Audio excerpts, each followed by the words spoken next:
안녕하십니까 구독자 여러분. 오늘 24년도 4월 6일입니다. 전국 영업용 화물차 번호판 시세 좀 알아보겠습니다. 먼저 대표님 번호 소개 좀 해주세요. 예, 안녕하세요. 전국구 영업용 결산상사 이원복입니다. 대표님, 예. 화물차 번호판 시세는 큰 변동이 없죠? 예, 큰 변동 없이 개인 중형만 소폭으로 떨어졌어요. 네네. 개인 소형부터 말씀드릴게요. 개인 소형은 1.5톤 이하를 개인 소형이라 그러는데 전주와 동일하게 2,950만 원에 거래되고 있고요. 개인 중형은 1.5톤 초과 16톤 이하를 개인 중형이라고 그러는데 전주에 2,900만 원에 거래되던 게 50만 원이 빠져서 2,850에 거래되고 있고요. 개인 대형은 3,500만 원, 개인 25톤은 3,600만 원, 일반 25톤은 3,800만 원, 출애라는 6,500만 원, 일반 5톤은 3,300만 원, 일반 11톤은 3,600만 원, 덤프 5톤은 3,700만 원에 거래되고 있습니다. 네. 대표님, 왜 개인 중형이 좀 빠졌습니까? 개인 중형이 그동안 그 물류회사 지휘번호를 쓰시던 분들이 좀 나와가지고 개인 중형이 오래된 넘버로 해서 좀 거래가 됐는데 이게 어느 정도 정리가 된 것 같아요. 그러다 보니까 개인 중형 번호판이 쌓이고 찾는 분이 좀 적어요. 예. 개인 소형은 변화가 없습니다. 그럼 시장이 뭐 크게 나쁘지는 않아도 일할 만하다 이런 건가요? 그런 게 아니고 개인 소형 같은 경우에는 전에는 신차 관계가 많이 좌지우지였는데 전에는 신차 공급이 안 돼가지고 사시는 분들이 기다렸는데 요즘은 신차 공급이 원활하잖아요. 그러다 보니까 신차 공급 때문에 많이 사셔가지고 그 수요를 유지하고 있는 거고 개인 소형이 2,950만 원에 거래됐는데 다음 주에는 소폭 한 30만 원 정도 상승할 것 같아요. 바닥에 매물이 거의 나오질 않고 있어요. 개인 소형은. 예. 그럼 요즘 1톤 카고로 가시는 분들은 대부분 신차를 출고해가지고 나가는 건가요? 지금 차량 추세가 전에는 1톤 차가 대세였는데 지금은 1톤 차를 안 찾으세요. 또 1.2톤 기아차로 또 바꿔 타시는 거예요. 1.2톤 기아차가 중량점도 좀 실을 수 있고 오다가 좀 더 많은가 봐요. 그러다 보니까 1톤보다는 1.2톤을 좀 선호를 하시더라고. 예. 그럼 이번 주 거래량하고 저번 주 거래량은 어떻습니까? 좀 많이 늘어났습니까? 많이 늘어나지도 않고 줄지도 않고 5대 정도. 저번 주에도 5대, 이번 주에도 5대 정도가 거래되고 있어요. 개인 중형만 좀 빠져가지고 개인 중형은 저번 주 1대. 예. 그러면 이번 주 거래에 뭐 특징 같은 게 좀 있던가요? 특징은 젊은 층 유입이 많이 안 됐는데 젊은 층이 좀 몇 사람 오셨고 그리고 요즘 면허권을 사러 오시는 분들 차량 선택이 전에는 1톤 차를 많이 선택하셨거든요. 1톤 차를 많이 선택하셨는데 요즘은 나이 드신 분들은 1톤 차를 거의 선택을 안 하시고 렉스턴 칸이나 스타리아 쪽으로 거의 선택을 하세요. 예. 이번 주 거래건 중에 뭐 기억에 남는 건 있으면 소개 하나 해주십시오. 전에 저거 유튜브 상에서 댓글로 장문에 그 댓글을 주고받은 분이 있거든요. 서울 강북구에 사시는 분인데 이분이 저희 사무실로 직접 방문을 했는데 그분은 저를 알지만 저는 그분을 모르잖아요. 그분이 오셨는데 사장님 저 기억하실 수 있겠어요? 그걸 물어보니까 글쎄요. 그랬더만 제가 장문의 댓글을 사장님한테 다른 사람이에요. 그래서 그러시냐고 생각이 딱 나더라고. 근데 그분 말씀을 들어보니까 이해를 가겠더라고. 그분이 집 사기에 걸려가지고 냉동차를 샀는데 냉동차 15년식을 2,500주를 사셨대요. 일자리 것까지. 근데 실질적으로 가서 일을 해보니까 그 금액이 안 되더란 얘기예요. 그 금액이 안 되고 일자리 준 거 해서 가서 일을 며칠 해보니까 그 턱도 없는 금액이고 그래가지고 거기서 이제 마찰이 생겨가지고 좀 안 좋게 이제 결말이 났는데 그분이 그거 지휘회사를 찾아가가지고 그걸 조목조목 따졌나 봐요.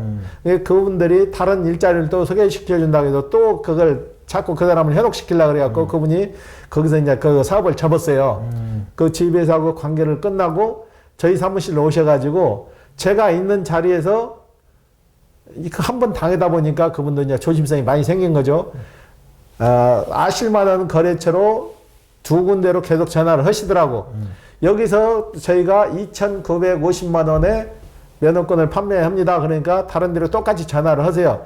거기서도 2,950이고 2군데를 전화하셨는데 똑같이 그 금액을 얘기하시더라고.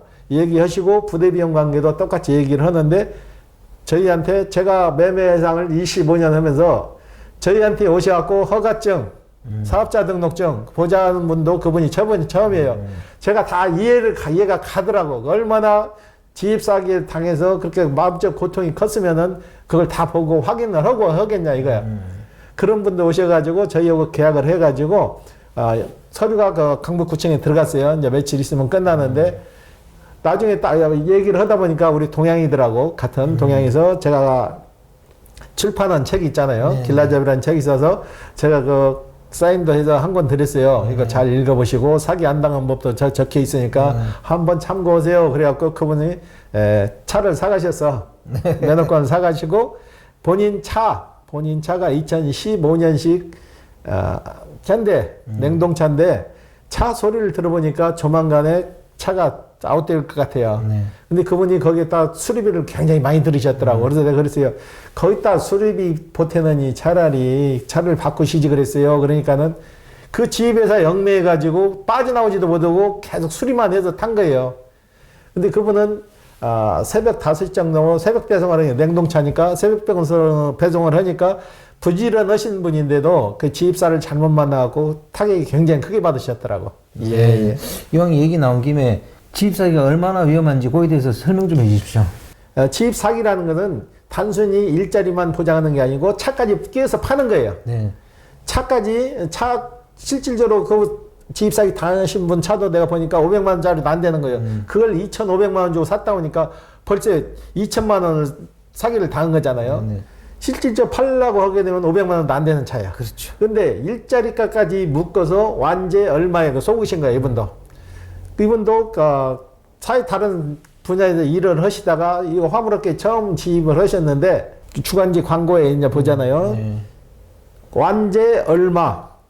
쉽게 말해서 1톤 차로 일하는데 경비 다 제하고 완제로 600만 원, 700만 원을 준다고 하니까 이보다 더 좋은 지갑이 어디 있어요. 그리고 혹해서 갔는데 실질적 체험을 해보니까 아니더라는 거지. 네네. 이렇게 해서 완제에 속아서 가는 분들이 많아요. 금액이 터무니없이 많이 준다고 하는 건 거의 99.9% 다 사기예요. 네네. 그러니까 완제에 속지 마시고 미리 가서 눈의 얘기 좀 미리 가서 직접 체험을 해보시라고 계약하지 말고. 네네.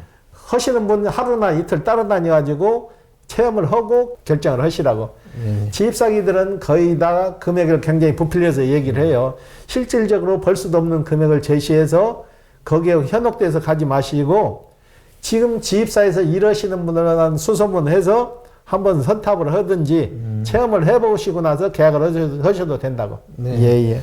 우리 방송을 보는 구독자분들은 뭐 지입 사기 안 당할 걸로 저는 생각합니다. 화물차 시장에는 분명히 지입 사기가 존재하고 있고 물론 정상적인 업체도 있습니다만 항상 이렇게 악어 입처럼 벌리고 지입 사기를 치려고 하는 사람들이 있으니까 정말 조심해야 됩니다. 나이 들어서 이렇게 화물차 시장에 들어오시는 분들은 주로 어떤 분야로 많이 가세요? 스타리아 쪽으로 많이 가세요? 아니면 1톤 카고 쪽으로 많이 가세요? 거의 다 벤 종류인데 네. 지금 나이 드셔서 오신 분들은 승용 개념으로 생각을 해요. 그래서 칸 종류를 선택하시는 분도 있고 스타일로 가시는 분도 있는데 칸 종류로 선택하시는 분들은 집에 이제 자가용 있잖아요. 네. 자가용을 없애고 칸으로 일도 할 수 있다니까 그 차를 선호하시는 거예요. 그 선호하셔가지고 벌이가 얼마나 되냐 이제 그 과정을 다 물어보는데 저희가 이제 선탑도 시켜주고 해서 본인들이 선탑하고 와서 결정하시는 분들은 가족 개념으로 해가지고 가족까지 타고 다닐 수 있는 차를 선택하시는 분들은 칸으로 가시는 거고 전문적으로 화물 일을 하시고 그런데 나이가 좀 드셔가지고 상하차 하는데 좀 어려우신 분들은 스타리아 쪽으로 많이 선택하세요. 1톤 차나 1.2톤은 그래도 좀 젊은 층들이 많이 선호하시는 거고. 예. 그리고 화물차 시장은 유독 그 수수료가 비싼 것 같아요. 개인 택시 수수료에 비하면 좀 너무 높은 거 아니에요, 이거?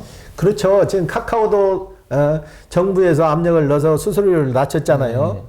제가 누누이 얘기하지만 그 방법은 매다기 장착밖에 없어요. 매다기 하면은 구태여 수수료 갖고 싸울 일도 없어요. 매다기 해서 요금 나오는 그 요금대로 받는데 그 주선사에서 23%, 27% 칼질 할 수가 없는 거죠. 매다기 찍고 가서 그 요금 받아갖고 그 요금에서 27%, 23%를 떼갈 수 있겠냐고 못 떼가지. 그러잖아요. 그리고 매다기가 정답인데 그게 잘 시행이 안 되는 게 참 안타까워요. 예. 그래도 수수료가 너무 높은 것 같아요. 개인 택시 비하면요. 높은 정도가 아니고 어떻게 보면은 진짜 이건 시정할 문제죠. 네. 예, 예. 네. 그러면 이제 다음 주 화물차 번호판 시세 전망은 뭐 그냥 그대로 계속 이대로 흘러갈 거로 보세요? 개인 중형은 지금 50만 원이 빠져서 2,850선인데 개인 중형이 약간 더 빠질 것 같고요. 개인 소형은 약간 상승할 것 같아요. 한 30만 원 정도. 예, 예. 물류시장에 일거리는 많이 없는 편이죠, 지금? 많이 없는 정도가 아니고 거의 없죠. 거의 없고 활동성 있는 물동량이 있어야 되는데 활동성 있는 물동량이 없다는 얘기예요. 예. 그러면 화물차 시장으로 진입하시는 분들은 이럴 때 어떻게 결정을 해야 될까요? 본인이 이거 판단하기 나름인데 물동량이 없다고 해서 어차피 무슨 일은 하긴 해야 될 거 아니에요. 네네네. 있든 없든 해야 되는데 물동량이 아예 없다고 해도 기본은 돼요. 기본은 돼서 본인 일하기 나름이라는 거. 본인 일하기 나름이지 일 안 하면은 당연히 물동량도 없고 돈벌이도 안 되지만은 찾아서 하는 분들은 그래도 꾸준해요. 꾸준하고 누누이 내가 얘기하지만 오포 사시는 76세 그분은 저희하고 거의 매일 통화를 해요. 그리고 저희가 그분한테 선탑을 의뢰해서 몇 분 선탑을 해가지고 계속 지원도 해주고 그러는데 그분 얘기는 이해를 못 하겠다는 거예요. 왜 일이 없다고 하는지 자기는 이해를 못 하겠다는 얘기예요. 그분 같은 경우는 아침 새벽에 5시나 6시 나오면은 12시 되기 전에 벌써 15만 원, 20만 원을 항시 하더라고. 그분한테다가 배운 그 방식이 그거예요. 어디 경기 남부, 경기 북부에 가면은 오다가 몇 개 있는 것까지 그걸 캐치를 해서 움직이시더라고, 그분은. 그러니까 최대한으로 그 활용을 잘 하시면은 그래도 어느 정도 벌이는 보장이 된다는 얘기예요. 예, 예. 아무래도 화물차를 하시려는 분들이 지금 갈등이 많을 겁니다. 경기는 나빠졌고 뭐 일거리는 없다 그러고 그러니까 그러면 여기서 어떻게 이걸 대처를 하고 일은 해야 될 거 아니에요. 예, 그럼 예. 어떻게 대처를 해야 될까요? 그러니까 사람들 기동량으로만 듣지 마시고 네네. 오셔갖고 실질적으로 일이 어떤 정도 돌아가고 하는 방법이 어떻게 되고 그걸 몸소 체험할 수 있게 해드린다고 해서 본인이 자신감이 생겼을 때 진행을 하시라고. 저희가 선탑하는데 절대 돈 안 받아요. 차 안 사셔도 돼요. 번호판 안 사셔도 되고 그러니까 선탑 시스템을 이용해서 실질적으로 시장에 오셔가지고 시장이 어떻게 돌아가는가 알고 진행을 하시란 얘기지. 예, 예. 오늘 인터뷰 감사드립니다. 예. 네, 구독자 여러분, 오늘은 24년도 4월 6일입니다. 화물차 번호판 시장 큰 변동이 없고요. 경기가 나빠지고 또 물동량도 없다고는 하지만 그래도 소형차 위주로 조금씩 일을 할 수 있는 그런 시장은 좀 있는 것 같습니다. 화물차 하시는 분들이 답답하시면 이런 매매 상사에 오셔가지고 차도 한잔 마시면서 정보를 교환하는 것도 참 좋은 방법이라고 생각합니다. 자, 호화제는 다음 주에 또 다른 주제로 구독자 여러분 찾아뵙겠습니다. 안녕히 계십시오. 호호 아재였습니다.